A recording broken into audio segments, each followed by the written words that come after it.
Tudo posso naquele que me fortalece. Entrega teu caminho ao Senhor, confia nele, o mais ele me fará. O Senhor é meu pastor, nada me faltará. Os anjos do Senhor se acampam ao redor daqueles que o temem e os livra. Muito bom dia. Com esses pensamentos, com esses versículos, com essas declarações da palavra do Senhor, nós começamos mais um dia. Aqui estamos pedindo a Deus a bênção dele sobre cada um de nós. Estamos clamando pela permanência dele ao nosso lado. Colocamos nas mãos do Senhor todos os nossos anseios, lutas e dificuldades. E temos a certeza que quando nós andamos ao lado do Senhor, a nossa vida se torna forte, feliz, alegre e alcançamos as melhores bênçãos de Deus. Queremos não apenas viver hoje, mas a nossa vida inteira. Todos os dias na nossa vida queremos andar na presença do Senhor. Todos os dias nesse canal nós estudamos um capítulo da palavra do Senhor. E nessa manhã eu convido você a ter nas mãos a palavra de Deus no livro de Isaías, capítulo 6, o versículo 1. No ano da morte do rei Uzias, eu vi o Senhor assentado sobre um alto e sublime trono, e as abas de suas vestes enchiam o templo. Querido amigo, eu e você não podemos nos esquecer nunca. Deus sempre tem chamado pessoas para cumprir os seus propósitos, para ser o seu porta-voz aqui nessa terra. Embora nós reconheçamos que nem todas as pessoas que Deus tem chamado têm se disposto a aceitar o convite do Senhor. Mas eu quero falar para você, como Isaías, nós também somos chamados hoje. Nós precisamos aceitar o chamado do Senhor para cumprir os planos de Deus, anunciar às pessoas, orientar esse mundo, preparar uma geração para se encontrar com o nosso Deus.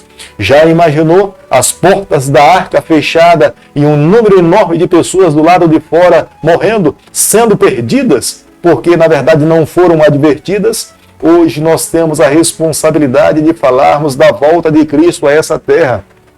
Não será uma arca, mas será a destruição eterna. Será o fogo divino de Deus que será derramado sobre aqueles que não receberam ao Senhor. Hoje o remanescente de Deus tem uma responsabilidade de anunciar as boas novas às pessoas que ainda não têm a compreensão do plano da salvação. 740 a 739 a.C., o rei Uzias tinha sido um homem de Deus que tinha resistido os assírios. Gradativamente o povo do Senhor estava declinando espiritualmente. Quanto mais o tempo passava, mais eles se afastavam de Deus. Embora as advertências fossem para eles naqueles dias, mas eles não estavam preocupados com as orientações recebidas da parte de Deus através do profeta Isaías. Quanto mais o tempo passava, mais longe de Deus eles ficavam.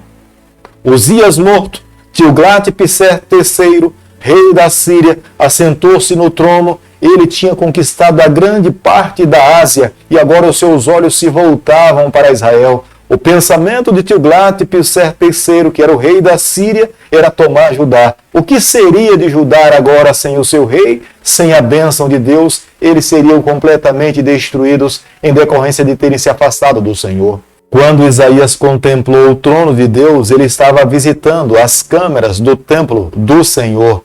Deus permitiu que Isaías contemplasse o seu trono, o seu santo templo, para que ele pudesse compreender que há um Deus assentado no trono, regendo todas as nações. Nada nessa terra acontece sem a vontade do Senhor.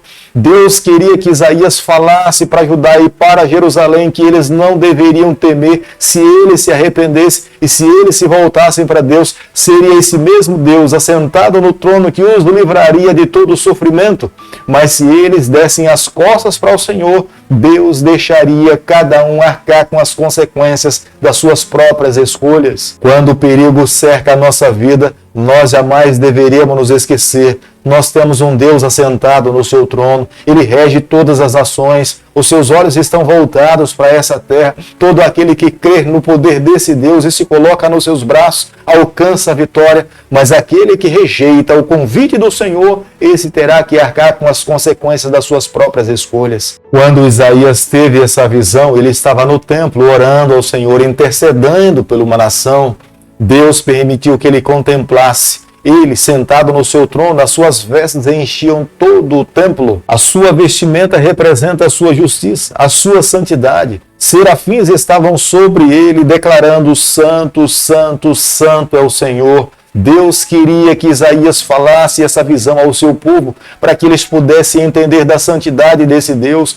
Ele jamais aceitaria um povo que negligenciasse os seus ensinamentos. Ele só poderia abençoar um povo que abrisse o seu coração e permitisse que ele conduzisse a sua vida. É nesse momento que Isaías cai por terra e reconhece que olhos humanos de um pecador como ele conseguiu contemplar a Deus, e ele fala: ai de mim, serei morto em consequência de ter contemplado ao Senhor. Mas é quando Deus estende a sua mão com um ato de graça e de misericórdia, toca nos seus lábios e o santifica e o prepara para que ele pudesse ter a responsabilidade de proclamar as verdades que Deus gostaria que o seu povo entendesse. Quando Deus então faz um convite pessoal a Isaías, ele responde: eis aqui, envia-me a mim.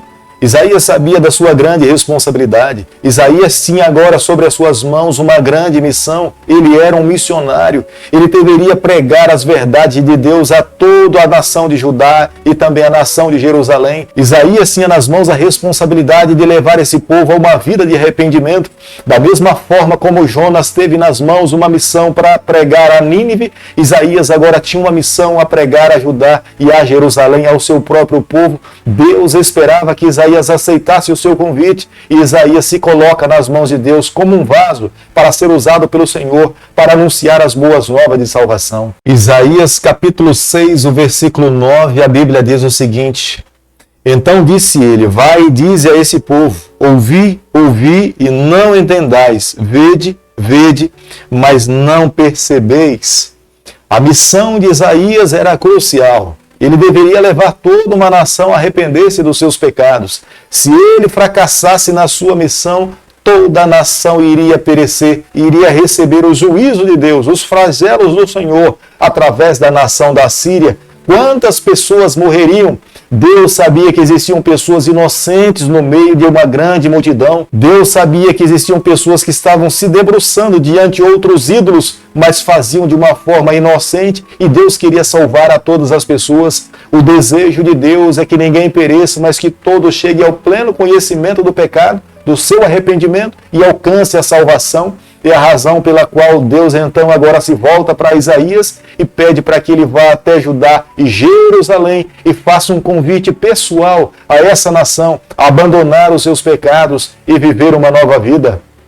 Se eles abandonassem, Deus seria misericordioso. Do seu santo trono, ele livraria o seu povo e traria libertação de todo o sofrimento. Mas se esse povo escolhesse permanecer nos seus pecados, cada um dos israelitas seria responsável pelas decisões tomadas. A situação da nação de Israel, Judá e Jerusalém era tão difícil que o coração daquele povo se comparava ao coração de Faraó, quando Deus, através de Moisés, tentou libertar o seu povo da escravidão dos egípcios. Não é que Deus tinha endurecido o coração do povo dele, mas o povo tinha endurecido o seu próprio coração. Eles se afastaram do Senhor, eles não deixaram o Espírito Santo trabalhar na sua vida. Eles estavam tão envolvidos com o pecado que já não mais ouviam Deus falar com ele. Quando Isaías pregava os seus sermões, eles sorriam, eles davam as costas, eles não criam nas palavras do profeta Isaías, e o juízo de Deus caiu. Eles foram levados cativos e pagaram as consequências das escolhas que tomaram. Querido amigo, hoje nós também vivemos a mesma situação. Temos em nossas mãos a palavra do Senhor. Há um convite direto do céu para cada um de nós: vinde a mim todos que estáis cansados. O convite de Deus é para que nós nos libertemos dos nossos pecados e nos coloquemos em suas mãos. Um dia, muito em breve, Deus virá aqui a essa terra pegar o seu povo e levar para viver com ele eternamente. Hoje nós precisamos a cada dia nos colocar nas mãos do Senhor. Precisamos avaliar a nossa vida à luz da palavra do Senhor. Aqueles que endurecerem o seu coração e não querem dar ouvido à palavra de Deus, à voz profética, esses também serão destruídos, continuarão sendo escravos do pecado de Satanás e junto com eles serão destruídos eternamente. Mas o convite de Deus para nós hoje, há esperança, ainda há salvação, a porta ainda está aberta, temos a oportunidade de uma nova vida. Por isso que temos que nos colocar nas mãos do Senhor e aceitar o seu chamado. Eis a razão pela qual a cada dia nós somos chamados a estarmos mais ligados a Deus. Quanto mais próximo do Senhor, o nosso coração se torna sensível para entender o seu chamado e ouvir a sua voz. Quanto mais longe do Senhor o nosso coração se torna endurecido e não temos capacidade de ouvir Deus falando conosco, hoje é o dia da nossa salvação. Hoje é o dia que precisamos tomar atitudes de arrependimento. Hoje é o dia de darmos as costas a uma vida de pecado. Hoje é o dia que temos que nos colocar nas mãos de Deus e permitir que Ele conduza a nossa vida. Todo aquele que aceita a voz do Senhor, o chamado do seu Deus, esse o seu nome é mantido no livro da vida. É por isso que nessa manhã, amigo, nós somos convidados também a nos debruçarmos diante do nosso Pai e permitirmos que Ele conduza o nosso coração. Querido Pai, em Tuas mãos nessa manhã nós nos colocamos. Queremos ser do Senhor a cada dia. Fica conosco no decorrer desse dia da nossa vida. É o nosso pedido e a nossa oração e o fazemos em nome de Jesus. Que o Senhor te abençoe e te guarde. Ele faça resplandecer o seu rosto sobre você. Que Ele tenha misericórdia de você. Que sobre você nessa manhã Ele levante seu rosto e conceda a sua paz em nome de Jesus. Amém.